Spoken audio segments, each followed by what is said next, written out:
Vamos a hablar sobre el impuesto mínimo global, que es uno de los temas que se ha hablado en múltiples ocasiones respecto de por qué o qué le hace falta a Panamá para salir de estas listas negativas de la Unión Europea, ¿no? De los sistemas o por qué es considerada como paraíso fiscal por parte de la Unión Europea, y es principalmente porque le han insinuado o han solicitado que acoja el impuesto mínimo global para las empresas multinacionales, y pues hasta el momento, como lo hemos comentado varias veces, pues Panamá está haciendo estudios, está revisando cómo le puede impactar en el pago de los impuestos, en la recaudación de Este tema tan interesante de cumplimiento que hemos eh, llevado en segmentos cada miércoles para tocar distintos aspectos relacionados con el mismo. Esto es importante porque esto, pues, aunque pareciera que es un tema de empresas y gobiernos, a todos nos trastoca. Bienvenida, gracias por acompañarnos nuevamente.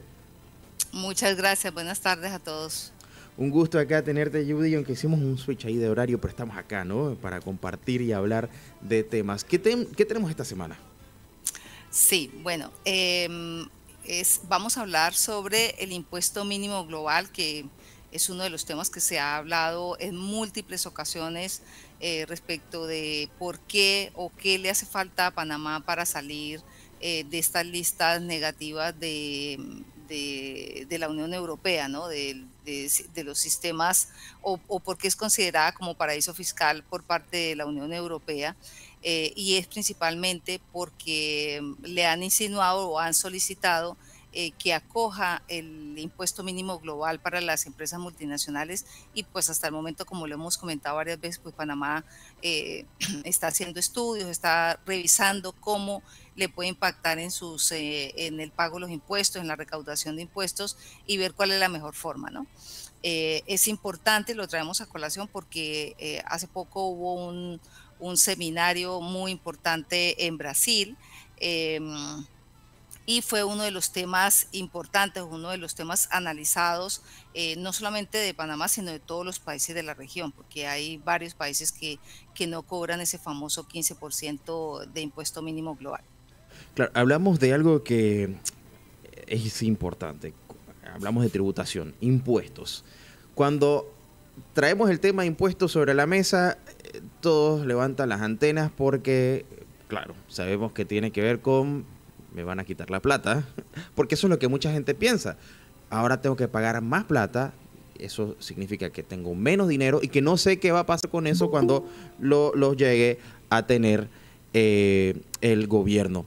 Judy, entonces, en ese sentido, hablamos de impuesto mínimo global, 15%. Panamá tiene como modelo incentivos fiscales. Eso significaría que habría que transformar el motivo o la manera en que Panamá atrae inversión extranjera. Exacto. Bueno, veámoslo, digamos, desde un tema macro para que todos podamos entender, ¿no? Está esto dentro del contexto de la OCDE, la Organización para la Cooperación y el Desarrollo Económico, pues que trabaja en varios aspectos, contribuyendo o promoviendo políticas en distintos países, y una de ellas es que ellos abordan los desafíos fiscales y económicos de los distintos países. Entonces, la OCDE, junto con el G20, que son los 20 países más industrializados del mundo, pues crearon unas reglas que las llamaron las reglas antierosión tributaria, ¿no? Y esas reglas lo que buscan es evitar que las grandes empresas, las multinacionales, pues dejen de pagar impuestos, porque estas empresas a veces pues mueven sus ganancias a países donde los impuestos son más bajos o son inexistentes, y esto hace pues que los países donde realmente pues estas empresas multinacionales pues ganan dinero, pues pierdan ingresos fiscales, ¿no? O sea, estas pierdan el pago de los impuestos por parte de estas multinacionales.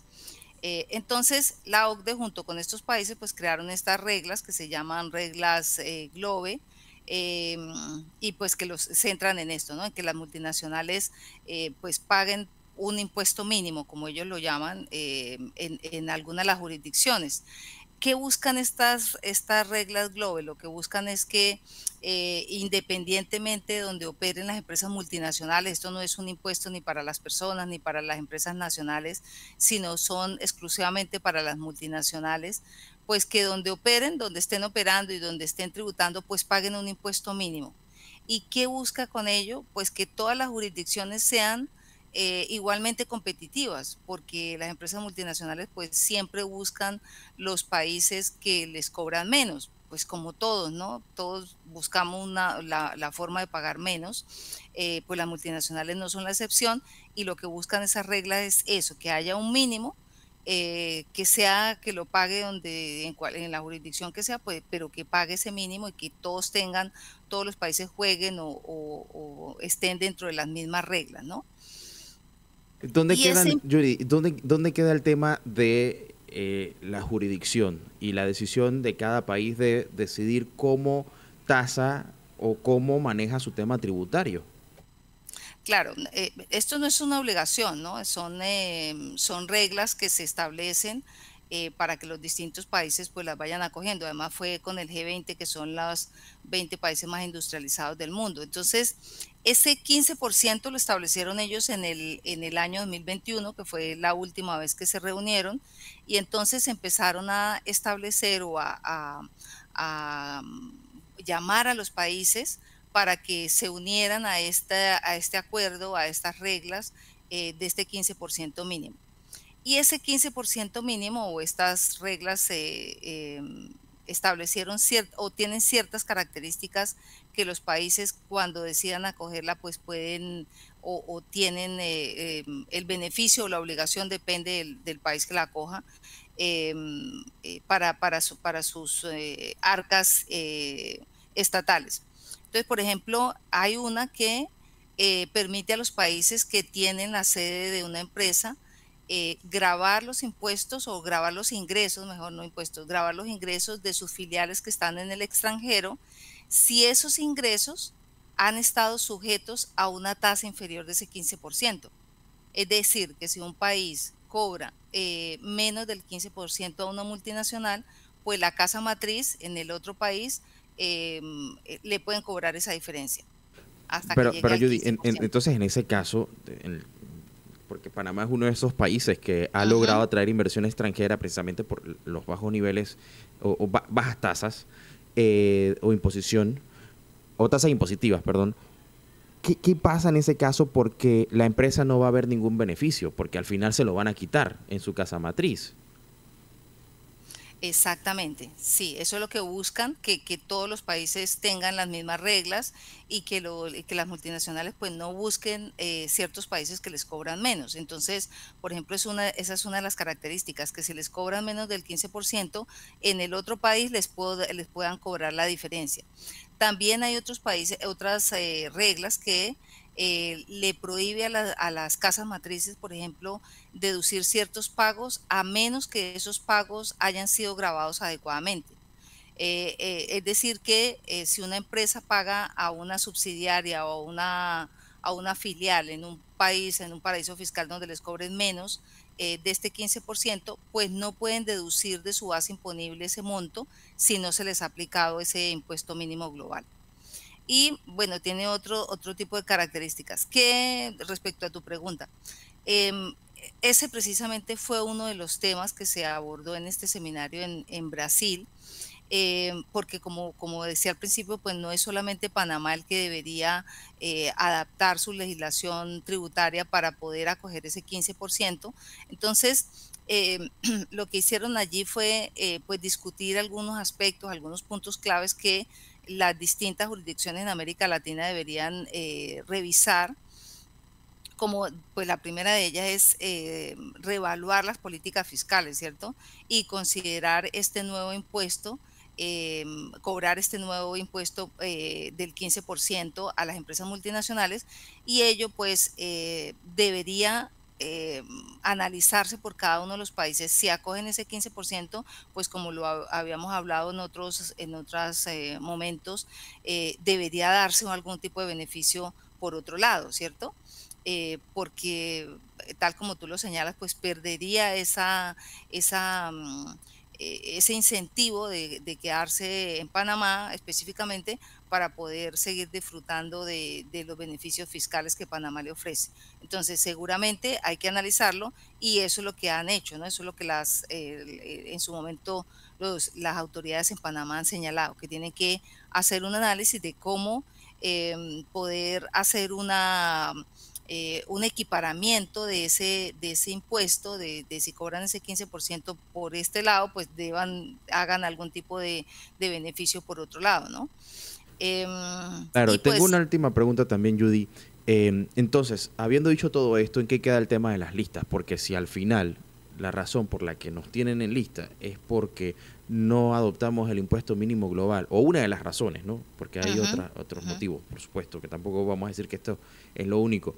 Pero digamos, si esto es una de las razones, ¿y en qué terminaría la lista? Porque al final, como se pinta la cosa, pareciera que si no lo quitamos nosotros, o sea, si no lo cobramos nosotros, el tema de los impuestos, el 15%, que por supuesto que nos beneficiaría directamente porque estaríamos cobrando un 15% o tasando un 15% de las multinacionales, pero comprometen el sistema o el modelo de negocio que ha tenido Panamá por muchos años para atraer inversión extranjera, pero si no se hace, igual tampoco se va a mantener porque la casa matriz va a quitar el restante. claro,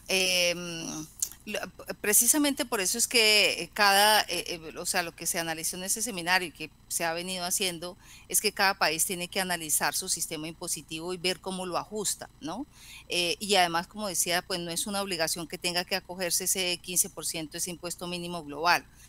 Cada país pues debe decidirlo, principalmente pues los que albergan las distintas multinacionales y decidir si lo implementan o no.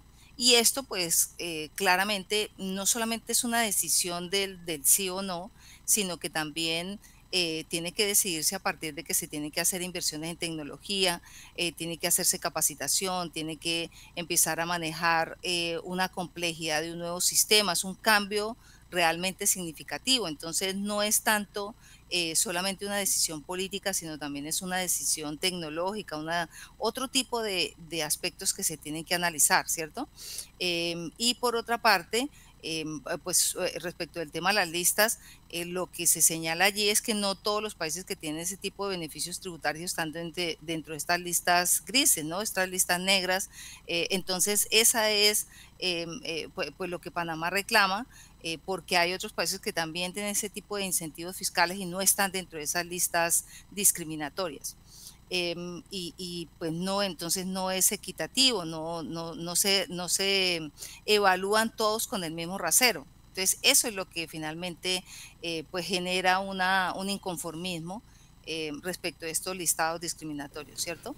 Y Claro. adicionalmente también hay que analizarlo porque pues claramente la implementación de ese impuesto mínimo global pues va a generar pues una fuga de ingresos fiscales, ¿cierto? Una fuga de impuestos importantes que el país ya tiene dentro de su de sus ingresos fiscales, ya lo tiene capitalizado, ya lo tiene como disponible, y esto pues va a generar unos problemas de liquidez o de ingresos fiscales a los distintos países pues que no son menores. Por supuesto que sí. Judy, bueno, lo dejamos hasta acá de momento. El presidente dijo que estaría realizando una gira por Europa para precisamente tratar el tema de las listas. Así que este es un tema que vamos a tener. En octubre, ya próximamente. Claro, que vamos a estar tratando y vamos a estar analizando junto con Vive Compliance Magazine, porque es sumamente importante. Te agradezco como siempre por acompañarnos aquí cada miércoles, donde podemos conocer y saber más de lo que hace Vive Compliance Magazine. En vivecompliance.com. Muchas gracias por la invitación y feliz tarde para todos. Claro que sí, un gusto. Estuvo con nosotros la licenciada Judy Tunjano, directora de Vive Compliance Magazine. Ya lo estaremos abordando más adelante, el tema de las listas, sobre todo con esa agenda que tiene el presidente Mulino por Europa. Hasta la siguiente semana. Cercana de que existe una razón para hacer tal cosa, de que estamos motivados por razonamientos. La razón poética sería entonces la compañera escondida de esa razón vitalista y práctica de todos los días, la razón vitalista y práctica Me refiero a aquella que describe el mundo material, la expresión mental del pensamiento, la historia que ha sido documentada, la ciencia empírica, pero que no llega a meterse con la creatividad artística porque no puede facturar, no puede entender su mecanismo. Por eso necesitamos otro tipo de razonamiento, y ahí es donde entra esa otra mitad, esa otra razón que llamamos poética, y que no es más que un intento por acercarnos al fenómeno que ya llamaban los griegos poiesis, que a través de el banquete de la obra de Platón se define como la causa que convierte algo que no existe en existente. Es decir, la poiesis es la transformación del no ser en ser. Es el acto original por excelencia, es la creatividad. Y la razón poética, entonces, como manifestación de la poiesis, te estás riendo, ¿no? De todo lo que te estoy... Sí, y trato de entenderlo un poco, porque claro, para muchos la poesía no tiene ningún sentido, pero estamos hablando de algo totalmente, como usted decía, que entramos en aguas más profundas. Sí tiene sentido, si uno lo examina y lo mira, digamos, desde esa poiesis que usted está mencionando, sí hay posibilidad de darle y muchísimo valor a lo que es la expresión poética. Mira, la expresión poética, vivimos en un mundo que es una unidad universal, en un universo, pero hemos estado acostumbrados durante los últimos siglos, porque no siempre fue así, a ver solamente una parte, una mitad de ese universo. Es la parte que al tacto, que a los sentidos, que a la vecindad de nosotros podemos conocer, y que está allí, que la podemos tocar, es la realidad práctica, que es la realidad vital, que es la realidad que nos muestra todos los días su existencia. Pero también existe, y la prueba es la misma conversación que estamos teniendo. La palabra es formadora de otras realidades, y esas realidades comienzan su existencia no solamente dentro de la poesía, de la simple conversación, de la simple extensión de un pensamiento en palabras, se crea algo.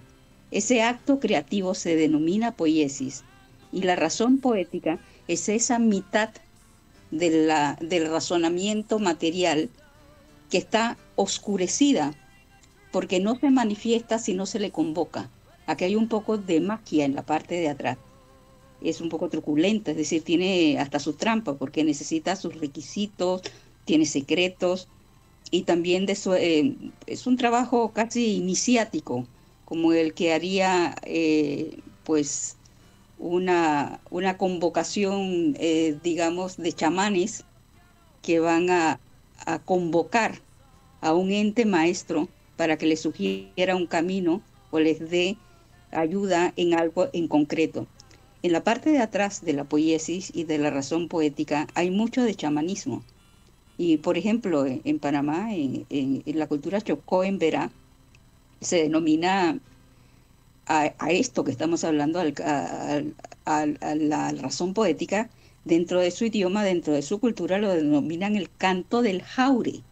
Ese canto del jaure es esa expresividad que se manifiesta a través de una convocación, de una invocación, y se transforma entonces en algo susceptible de ser sentido o de obrar dentro de la naturaleza de una manera casi vital. Y la búsqueda de lo poético es precisamente eso, es convocar lo inexistente y transformarlo en algo visible, en algo que pueda ser compartido.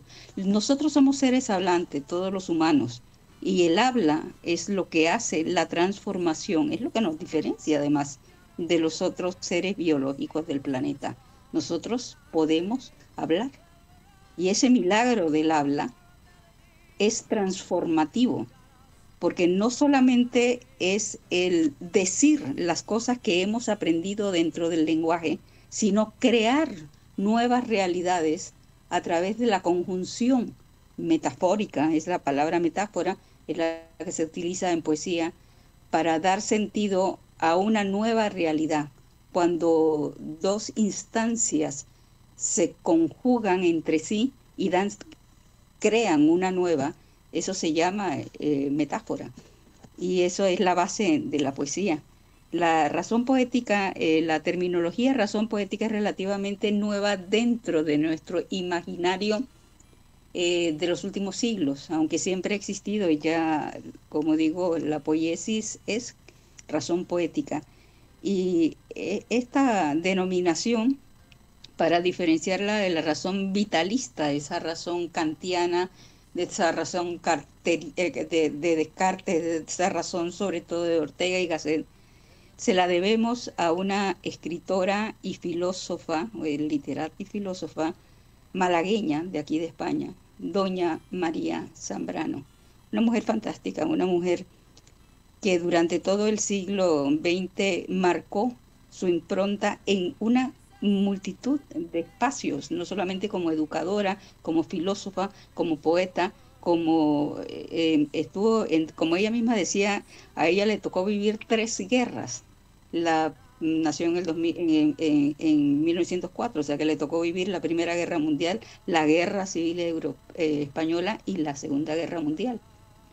Y en todos fue muy activa, estuvo exilada después de que subió el franquismo aquí en España, se exiló por diferentes lugares de América Latina, luego regresó, ganó el premio Cervantes y a ella, a doña María Zambrano, debemos el haber acuñado de una manera ya intransferible y con un conocimiento de base el término razón poética para explicar eso que los chamanes lo conocen muy bien, nuestros chamanes, nuestros jaguaranes. Jaguarán es el término que se les da a los chamanes en la cultura chocó en Verá. Y ellos hacen su poesía, porque la hacen también con una serie de cantos, y esos cantos manifiestan realidades que se convierten entonces en imágenes que ellos pueden utilizar para curar, para llevar y conducir a su pueblo a diferentes relaciones. Tienen una relación con el universo distinta de la que nosotros tenemos. Esa es la magia de la poesía, que la poesía te lleva a tener relaciones con el universo que no son solamente las lineales, las que vemos todos los días, la relación que podemos tener con un aparato por el que yo estoy hablando ahora, con un libro, con cualquiera de los instrumentos que tenemos aquí al lado, sino que te propicia el enganche con otras realidades que tienen la misma densidad de posibilidad que la realidad que estamos tocando. Porque cuando tú creas un personaje, ese personaje cobra vida, y todos lo sabemos. ¿Cuántos personajes no hay dentro de la fantasía, de la ciencia ficción, de las novelas, de todas estas realidades que nos circundan dentro de la música y demás que forman parte de nuestra realidad operante? Eso ha sido producido precisamente por esa poiesis, por esa razón poética, por ese otro lenguaje que es capaz de acceder a sustratos de la realidad que la razón cerrada no puede captar. Claro. Yo he escrito... Sí, dime tú, porque sí, no quiero que esto sea un claro, y me quedo viendo sí cómo usted desarrolla este tema de la poesía, visto quizás desde el lente de la filosofía, y me causa mucha curiosidad el hecho de que hay cierta necesidad por aquello incomprensible que, digamos, a través de lo que usted mencionaba, esa razón de lo que nosotros solemos de manera sistémica o metódica interpretar, pero a veces no es suficiente. Hay que llenar ese otro vacío con la parte de la razón poética o eso intangible que también es parte de la necesidad del ser humano para comprender su universo. O yo estoy un poco lejos de lo que trata usted de... Lo que estás diciendo es precisamente lo que has dado en el clavo, porque es precisamente eso, lo estás captando porque es una necesidad, y las necesidades se captan cuando se necesitan, cuando hacen falta. Nosotros no podemos seguir viviendo, y te lo digo, esto es una cuestión que tenemos que tener conciencia de ello. Nuestros antepasados, hasta la Edad Media, y sobre todo en la época de los griegos, ellos vivían en ambos mundos.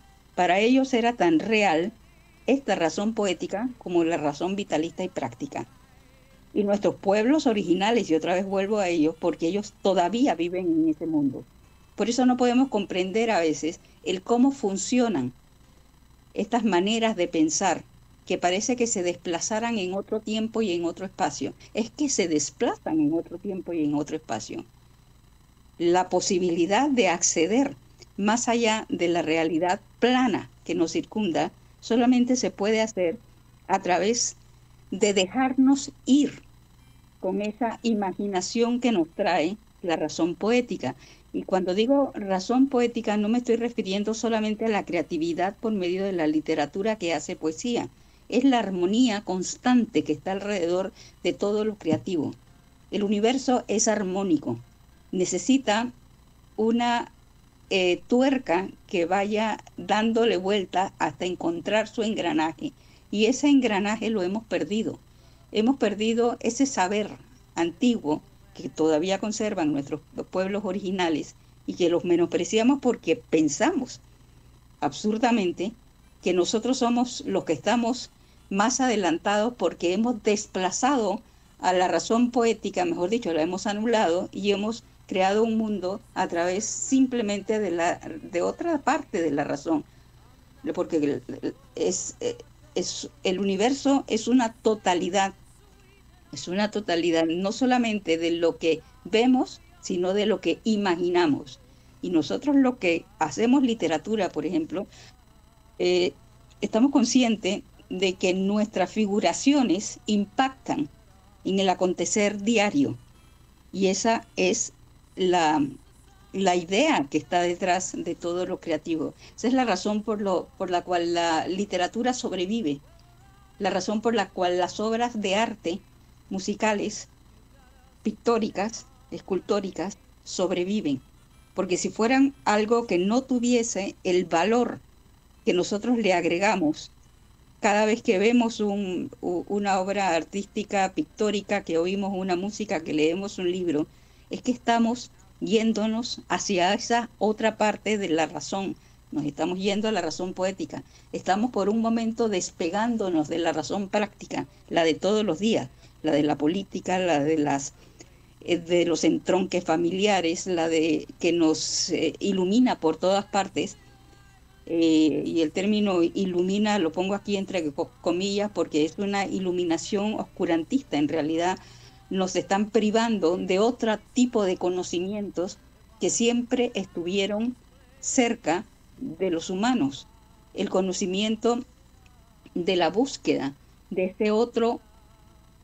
esa otra mitad perdida. Todos tenemos la añoranza que en la parte de atrás de en algún lugar, y por eso escribimos, por eso pintamos, por eso hacemos música, hay algo que es armónico, hay una armonía universal, hay una especie de música de las esferas, como se ha dicho, y hacia ese que es una especie de cuenco creador gigante donde nosotros revoloteamos y al que nos dejamos ir cuando entramos en lo artístico. El arte es la puerta de entrada hacia ese otro mundo que los sentidos a veces no nos dejan traspasar.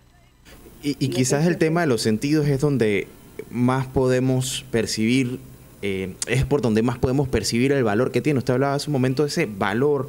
Claro que las cosas materiales son un poco, o resultan un poco más sencillas de evaluar por el hecho de que hay sistemas desarrollados para estos efectos. Sin embargo, con el tema de aquello que nos hace sentir, que no necesariamente tiene que ver con los sistemas que conocemos, es más complicado, pero no deja de ser quizás igual o incluso en algunas ocasiones más valioso aquello intangible, aquello que nos hace sentir experiencias, que nos hace sentirnos identificados, que aquellas cosas que podemos tocar.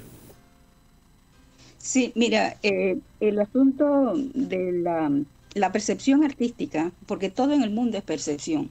Nosotros percibimos la realidad que nos rodea, pero no estamos ni siquiera seguros de que esa materialidad que observamos sea concretamente tal. Ya cuando vamos incluso a un plano científico de la parte de atrás del nivel cuántico, por ejemplo, se nos revela en el siglo pasado, el siglo XX, hubo una serie de revelaciones que trastocaron por entero el panorama de lo que nosotros, o de que la historia venía concibiendo como real, como fáctico, como material, como concreto. No, no hay tal. Todo es una especie de concatenación de cuerdas, porque esa teoría de las cuerdas, que es la que está en la parte de atrás, en la parte de abajo de toda la realidad, explicaría que nos movemos en intermundos dimensionales que tienen que ver con nuestra percepción. Nosotros percibimos y creamos nuestro entorno. O sea que no nos está dado y nosotros vivimos en él, sino que nosotros lo revelamos y entonces nos introducimos en él. Ese tipo de entendimiento en el que están cada vez más cercanamente las filosofías, sobre todo las filosofías orientales, como el Zen, como el confucianismo, como el taoísmo y como todas las teorías, las filosofías chamánicas de los pueblos originales, coinciden en lo mismo, que la realidad es una creación que hacemos por el asombro, y eso es una palabra formidable que aquí tiene un entendimiento muy especial. Nos asombra algo y nosotros lo introducimos dentro de nuestro ser. Y ya los sentidos se encargan de repartirlo dentro de lo que son las emociones, el tacto, pero la realidad es una realidad creada. Y esa creación es, en el fondo, poiesis. Es decir, que primero está la creatividad que hace del mundo lo que nosotros creemos o sospechamos que sea, y luego está la realidad fáctica que pensamos que es la única. La nueva física, la física cuántica, le ha dado una gran bofetada a estas teorías unitarias, es decir, y parciales, de entender el mundo solamente desde el punto de vista material, cuando ha entendido que en la parte de atrás lo que está siempre es la percepción, y la percepción es siempre creativa, y la creatividad es un don del ser humano, porque nosotros creamos. La creación la estamos construyendo. Es una presencia que no está sino porque nosotros existimos. Wow. Y cuando tocamos quizás el tema como lo de la razón poética, quizás todos estos conceptos que ustedes han estado planteando empiezan a tener un cierto sentido que solamente cabe dentro de dicha interpretación. Pero si tuviéramos ya para concluir que presentarla de una forma sencilla o resumida, ¿cuáles serían los principales puntos a destacar cuando nos referimos a razón poética? Bueno, en principio la razón poética es una realidad que coexiste junto con la razón fáctica dentro del universo, está allí. Es otra manera de entender el mundo. No solamente lo entendemos por el lado de lo material, sino que también lo tendríamos que entender por el lado de lo espiritual. Voy a poner esta palabra porque también se puede llamar desde ese punto de vista. Y lo espiritual no necesariamente significa algo relacionado con la religión, pero sí con la parte mística, con la parte trascendente, con la parte que está más allá de lo material. Entonces, la razón poética pretende aunar los dos fenómenos, el fenómeno empírico, materialista, y la revelación de lo originario, de la razón que va y que tiende siempre a la armonía, a la belleza, al buen gusto, a la fidelidad de lo originario, porque en el origen todos sospechamos, porque la sospecha es algo muy importante, sospechamos que en el origen de todo hay una razón explicatoria y que esa razón no puede ser desastrosa, debe ser armoniosa. Y que esa tendencia hacia llegar hacia aquello, hacia la armonía, hacia lo hermoso, hacia lo bello que está en todas las fórmulas de todo el arte, es lo que a nosotros nos obsesiona, a los que somos creadores dentro de las artes, pero también al público en general. Todos buscamos esa transformación y esa transformación es la otra parte del razonamiento. Ese otro saber que está allí en Duerme Vela, que a veces lo sospechamos, que a veces lo interpretamos y que está más allá de lo práctico, de lo real, de lo metódico, de lo de día a día, y que es lo que realmente nos da un valor anímico, lo que nos hace, es un motor. En el fondo, la razón poética es un motor que nos lleva hacia una condición sublime, una condición que está más allá de lo terrenal, de lo fáctico, de lo plano, nos eleva. Eso sería, en definitiva, la razón poética. Es un conocimiento que nos eleva, es una intuición que nos advierte que hay algo más. Y no estoy hablando de lo religioso, estoy hablando de la unidad, de lo místico, Wow, del universo. Qué interesante, ¿no? Eso que se presenta para develar aquello que usted decía, está muy adentro en lo intuitivo, en aquello que quizás se vuelve inefable, pero que termina por ser esa necesidad que usted expresaba anteriormente, y sin duda, en palabras de usted, es tan profundo que pudiéramos quedarnos hablando de esto y trastoca a todos los elementos de lo conocido, pero bueno, es más digamos, bueno, voy a usar nuevamente la palabra, más profundo de lo que regularmente asociamos con la poesía, ¿no? De lo que es la razón poética, envuelve muchísimo. Le agradezco muchísimo por acompañarnos en esta noche, para ustedes, tarde para nosotros, académica Giovanna Benedetti. Así que, bueno, un gran saludo, y no sé si quiere dejarle un mensaje final a la audiencia.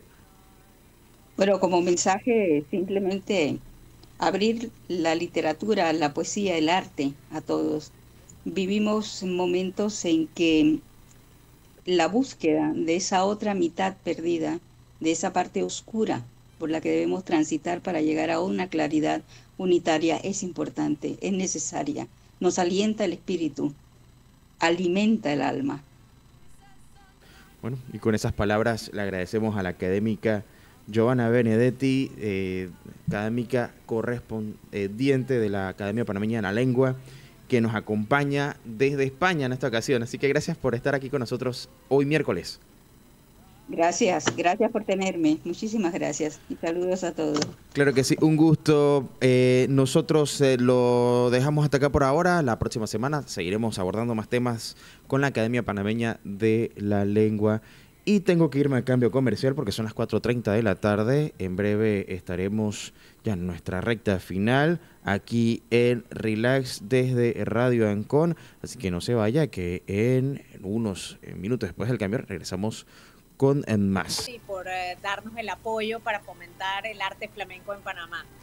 Bueno, yo creo que el flamenco pues, está en nuestras venas, ¿no? Como creo que la influencia de España es innegable en Latinoamérica, y por supuesto la música es una de las cosas que más resalta. Si pudiéramos hablar de estos 10 años de experiencia, ¿cómo ha sido, ¿no?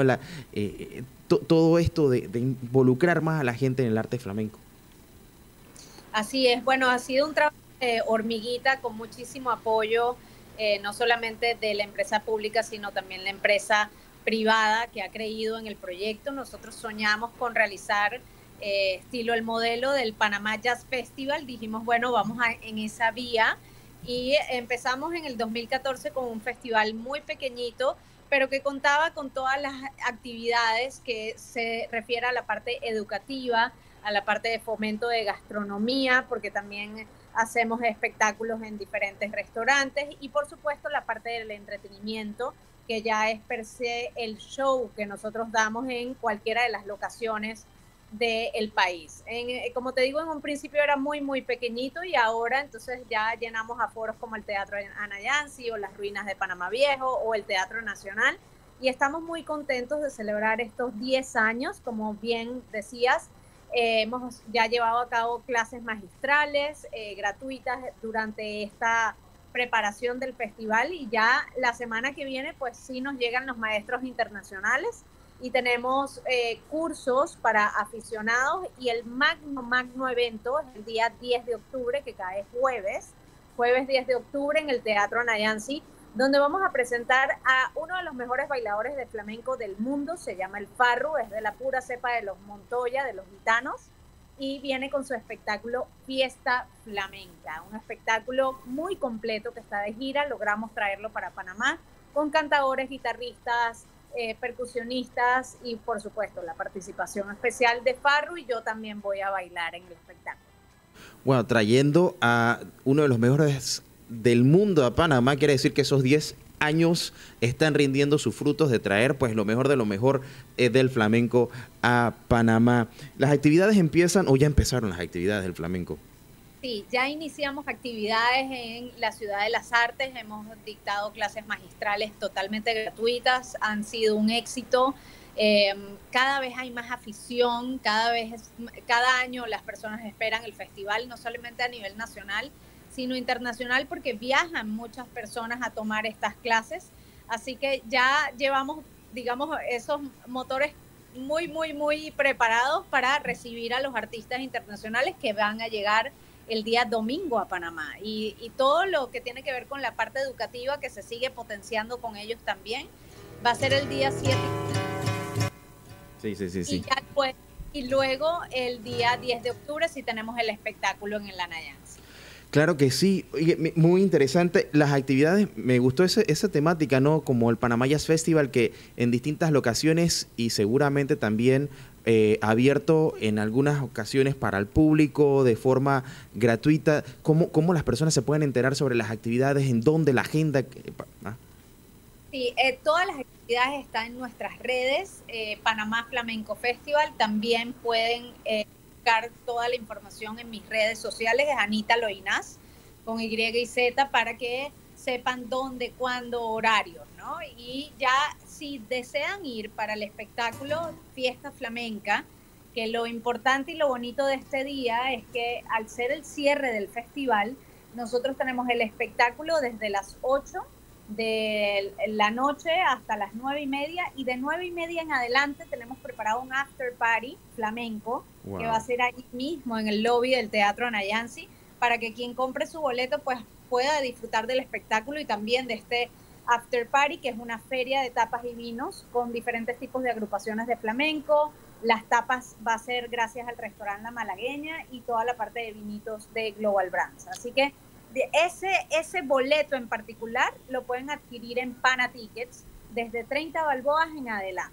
O sea, pero toda la experiencia flamenca, o sea, para que no solamente sea la música, sino también la parte gastronómica ahí involucrada. Oye, buenísimo. Así que una gran oportunidad y qué bien que se llenan las calles de Panamá del flamenco y bueno, a quien no le gusta sentarse a escuchar música flamenca, y qué bueno que el clima ojalá se comporte como hasta ahorita, que está bastante divino el sol, y creo que eso le daría ese toque perfecto, ¿no? A esas tardes de octubre. Sí, y lo más importante de todo es que quien vaya a cualquiera de estas actividades, y sobre todo a ver el espectáculo, es un espectáculo que está muy cuidado a nivel musical, de puesta en escena, y el flamenco tiene esa particularidad que es una magia que se siente, emociona, y como se dice en muchos lados, se siente ese duende flamenco que tú no sabes por qué de repente se te paran los vellos de punta, pero es algo que te emociona, que te gusta y que es muy bonito de presenciar. Así que los invitamos a todos a que disfruten de todas las actividades del festival. Repito, toda la información la pueden buscar en mis redes sociales, Anita Loinás o Panamá Flamenco Festival. Y si quieren ir para el show, que los esperamos, con el mejor bailador de flamenco, uno de los mejores de la raza gitana espectacular, los vamos a tener a todos en escena el día 10 de octubre en el Teatro Anayansi, y esos boletos los pueden adquirir en Pana Tickets. Claro que sí, muchísimas gracias, Anita, por acompañarnos y esa gran invitación para este festival, el 10º Panamá Flamenco Festival. en nuestra ciudad. Así que enhorabuena, y ahí estaremos acompañándoles con esas tapas y vinitos y un buen flamenco en los días que vienen. Así que feliz tarde, gracias por acompañarnos. Bye.